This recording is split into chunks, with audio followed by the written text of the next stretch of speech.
Nyugodj meg! Nem szeretem, ha mondják.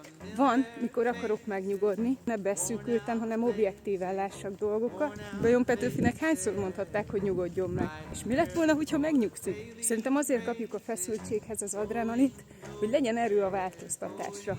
Egy alkalommal Bondi a kutyánk őzet látott a Rákospatak túloldalán.